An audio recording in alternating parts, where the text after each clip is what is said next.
Hello दोस्तों, आज हम पढ़ेंगे ईसीटी इलेक्ट्रोकन्वल्सन थ्योरी। ये 1983 में आई थी, जो डिस्कवर्ड हुई थी यूको सैटली और बिन्नी के द्वारा। ये जो है मैकेनिकल थेरेपी है, एक तरीके की एक पेनलेस थेरेपी है। इस थेरेपी के अंदर इलेक्ट्रिक करंट दिया जाता है पेशेंट को, जिसकी वजह से टॉनिक क्लोनिक सीजर्स आते हैं और न्यूरो ट्रांसमीटर जो हो जाते हैं वो बैलेंस हो जाते हैं। अगर बात करते हैं इसकी ड्यूरेशन की, तो ड्यूरेशन जो होता है वो 0.6 सेकेंड से लेकर 1 सेकेंड तक रहता है। करंट एसी मोड पर रहता है। वोल्टेज जो होता है वो 200 से 1600 मिली एम्पियर तक होता है, यानी कि 70 से 130 वोल्ट। अब अगर इसका प्लेसमेंट की बात करें तो आई से लेकर ईयर तक एक इमेजिनरी लाइन ड्रॉ की जाती है, जो 2.5 सेंटीमीटर इंच के हिसाब से दी जाती है। मतलब आउटर कैंथस के आई से लेकर एक इमेजिनरी लाइन ड्रॉ करेंगे ईयर तक 2.5 सेंटीमीटर तक, उस पर जो है वो प्लेसमेंट किया जाता है। फिर बात करें तो प्लेसमेंट दो जगह से किया जाता है, एक बाईलेटरल और एक यूनिलेटरल। बाईलेटरल जो होता है वो उसमें जो होता है वो मोर करंट और मोस्ट इफेक्टिव होता है। यूनिलेटरल जो होता है उसमें लेस इफेक्टिव और लेस करंट होता है। आगे देखें तो मोस्ट साइड इफ़ेक्ट्स बाईलेटरल के अंदर होते हैं और मोस्ट कॉमन भी बाईलेटरल ही होता है, जैसे कि साइकोसिस पेशेंट्स के अंदर ज़्यादा यूज़ किया जाता है बाईलेटरल को। यूनिलेटरल जो होता है वो कम साइड इफ़ेक्ट देता है। अब इसमें जो होता है वो दो तरीके के टाइप होता है। If you are right handed तो इलेक्ट्रोड जो है वो राइट हैंड पर लगेगा, नॉन डोमिनेंट साइड पर। अगर लेफ्ट पे है तो इलेक्ट्रोड लेफ्ट साइड पर लगेगा। और मोस्टली ये सीवियर न्यूरोसिस पेशेंट्स को दिया जाता है। अगर ईसीटी के टाइप्स की बात करो तो दो टाइप्स के ईसीटी होते हैं, एक डायरेक्ट ईसीटी, एक इनडायरेक्ट ईसीटी।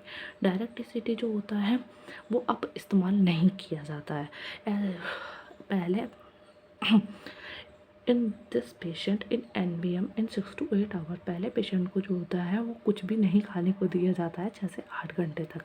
और 30 मिनट पहले ईसीटी के इंजेक्ट किया जाता है एट्रोपिन, वो भी IM। और एट्रोपिन किस लिए दिया जाता है? सलाइवा सेक्रेशन को कम करने के लिए या रिड्यूस करने के लिए। उसके बाद ईसीटी दे दिया जाता है। इसके अंदर डायरेक्ट ईसीटी के अंदर एनेस्थीसिया का कोई रोल नहीं है। अब हम पढ़ेंगे इनडायरेक्ट ईसीटी। इनडायरेक्ट ईसीटी क्या होता है? ये प्रेजेंट टाइम पर दिया जाता है। पेशेंट को इसमें भी 6 से 8 घंटे जो होता है NBM पर रखा जाता है, यानी कि कुछ खाने को नहीं दिया जाता। 30 मिनट पहले ईसीटी के एट्रोपिन दिया जाता है, वहीं से सलाइवा सेक्रेशन के लिए IM दिया जाता है। 5 मिनट पहले ईसीटी दिया जाता है, तो ईसीटी 5 मिनट पहले ईसीटी के थायोपेंटोल दिया जाता है IV रूट से। थायोपेंटोल एक एनेस्थीसिया है। उसके बाद इंजेक्ट किया जाता है सक्शनल कोलिन को, वो भी IV रूट से। सक्शनल कोलिन एक मसल रिलैक्सन का काम करता है। उसके बाद ओटोथेरेपी देते हैं, देन फिर ईसीटी यूज़ करते हैं। अब इंडिकेशन की बात करो तो इंडिकेशन में आता है suicidal thoughts, most common indication है। डिप्रेशन है, मेनिया है और schizophrenia, only in paranoid and catatonic. Contra indicated of ECT क्या रहता है? अब जो वो लोग जो ईसीटी जिन लोगों को नहीं दी जा सकती, जैसे कि अगर ICP बढ़ा हो तो हम नहीं दे सकते, अगर पेसमेकर लगा हो, किसी को ब्रेन कैंसर हो रखा हो, प्रेगनेंसी हो, या 14 साल से कम वाले बच्चे हो, या किसी को हार्ट प्रॉब्लम हो रखी हो। कॉम्प्लिकेशन की बात करूँ तो रेट्रोग्रेड एमनेसिया, माफ़ करना, रेट्रोग्रेड एमनेसिया हो सकता है, यानी कि रेट्रोग्रेड एमनेसिया का मतलब कुछ समय के लिए याददाश्त का गायब हो जाना। फ्रैक्चर हो सकता है वर्टिब्रे के अंदर, टंग बाइट हो सकती है, कन्फ्यूज़न हो सकता है और हेडेक हो सकता है। आगे देखें तो जॉ डिसलोकेशन भी हो सकती है।